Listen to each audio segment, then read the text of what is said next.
আসসালামু আলাইকুম বন্ধুরা, আপনারা কেমন আছেন? আমি আলহামদুলিল্লাহ। ফ্রিজের ভিতরে ছিল চালের গুঁড়া,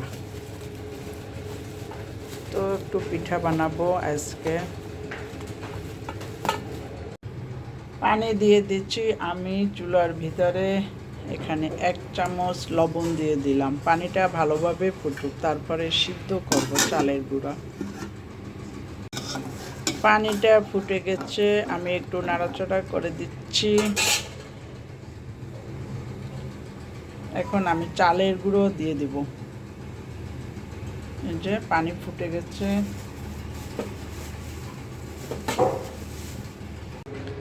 চালের গুঁড়াটা আমি চেলে নিচ্ছি। রুটি পিঠা বানালে ভিতরে যদি সুজি সুজি থাকে তাহলে পিঠাটা ভালো হবে না।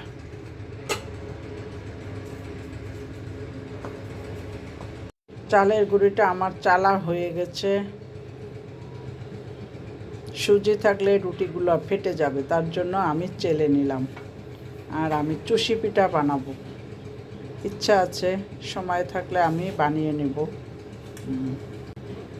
চালের গুঁড়া আমার চালা হয়ে গেছে, এখন আমি সিদ্ধ করব।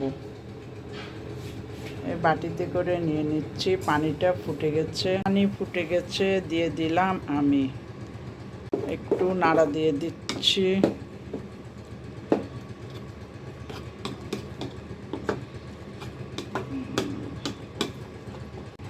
সবগুলো চালের গুঁড়ি আমি দিয়ে দিলাম। আটাটা এখন আমি ভালোভাবে মথে নেব। আমি এখানে রুটি পিঠা বানাচ্ছি, আর আমার মা চেষ্টা করতেছে চুই পিঠার জন্য।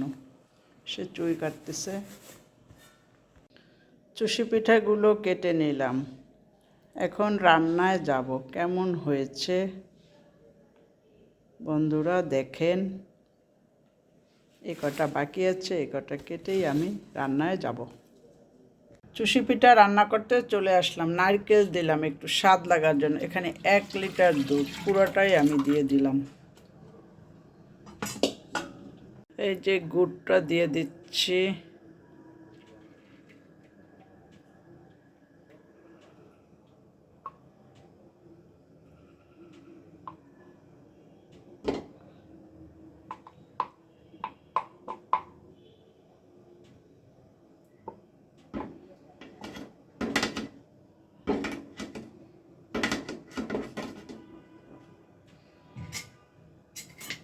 লাগলে আরও দিব।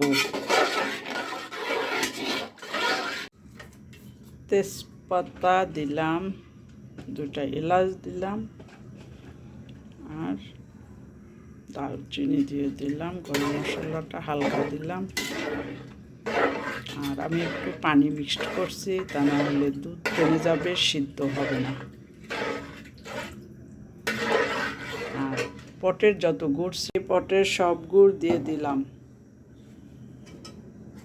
এখন আমি এটাকে ভালোভাবে নাড়াচাড়া করতে থাকব।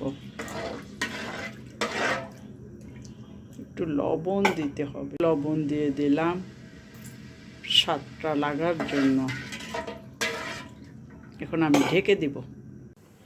দুধটা ফুটে গেছে, একটু নাড়া দিয়ে এখনই দিয়ে দিব পিঠাগুলো। পিঠা রান্না করলে আমার ছোট ছেলের কথা আমার খুব মনে পড়ে, কারণ ও আমার এই পিঠাগুলো রান্না করা, তারপর বিকালবেলা যে আমি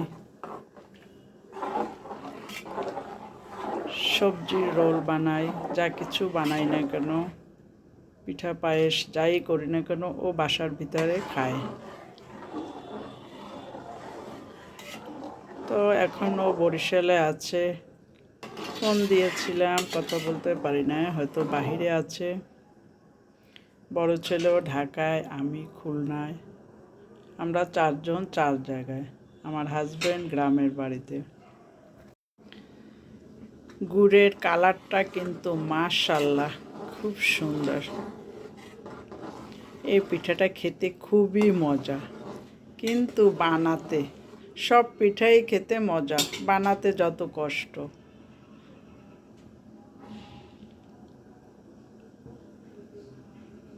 বন্ধুরা, হয়ে গেছে আমার চুষি পিঠা রান্না। সেদ্ধ হয়েছে আমি দেখেছি, তারপরও একটু আপনাদের সাথে শেয়ার করলাম। এই যে একদম ঠিক আছে, উঠালে আরও ঘন হয়ে যাবে, অনেক পিঠা এখানে। রুটি ভাজতে চলে আসলাম, একটা দিয়ে দিলাম প্রথমে। এটা আমি চুলার উপর ছেঁকে নিচ্ছি যাতে একটু বেশি করে ফুলে। এই যে ফুলতেছে। এবার দ্বিতীয় পাশ দিলাম, অনেক ফুলে গেছে, হয়ে গেছে, ফুলে একদম টুপির মতো হয়েছে। মাশাআল্লাহ, সবগুলো পিঠেই ফুললো। রুটি পিঠা খেতে মজা, কিন্তু বানাতে অনেক কষ্ট। মুরগির মাংস রান্না করব, তো মশলা নিলাম। এখানে হচ্ছে জিরা ফাঁকি করা, ধনিয়া, হলুদ, আদা, মরিচ, রসুন, এগুলো আমি দিয়ে দিচ্ছি এখন। এখানে আছে গরম মশলা, সমস্ত মশলা মিলিয়ে আমি এখন দিয়ে দেব। এবার দিলাম লবণ।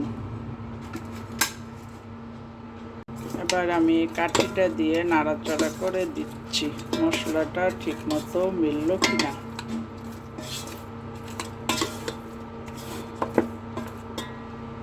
এই কচুটা আমি দেব মুরগির ভিতরে। এই কচুটা অনেক সুন্দর, আমি এর আগেরবারও হাঁসের ভিতরে দিয়ে খেয়েছি, একদম নরম, গলে যায়। তো এখান থেকে অর্ধেকটা দিয়ে দেব।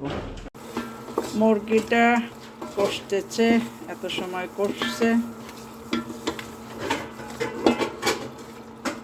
আমি এখন কচুগুলো দিয়ে দিচ্ছি। এই কচুটা একদম আলুর মতো, এত সুন্দর লাগে। কচুটা সেদ্ধ হয়ে গেছে, এখন আমি একদম চুলার উপরে ঢেকে রেখে দিলাম। চুলাও অফ করে দিলাম। এই গরমে ঝোলও টানবে আর সুন্দর হবে মাখা মাখা। বন্ধুরা, অবশেষে আমার রান্নাবান্নার আয়োজন শেষ হলো। এখন আমাদের খাবার পালা। এখানে রুটি, মুরগির মাংস, কচু, চুষি পিঠা। এই যে সবাই আপনারা বন্ধুরা লাইক করবেন, কমেন্ট করবেন। নতুন বন্ধু যারা আমার পরিবারে আসবেন, সাবস্ক্রাইব করে আমার পাশে থেকে যাবেন। নতুন পুরাতন সবার জন্য ভালোবাসা অবিরাম। সবাই ভালো থাকেন বন্ধুরা। আল্লাহ হাফেজ।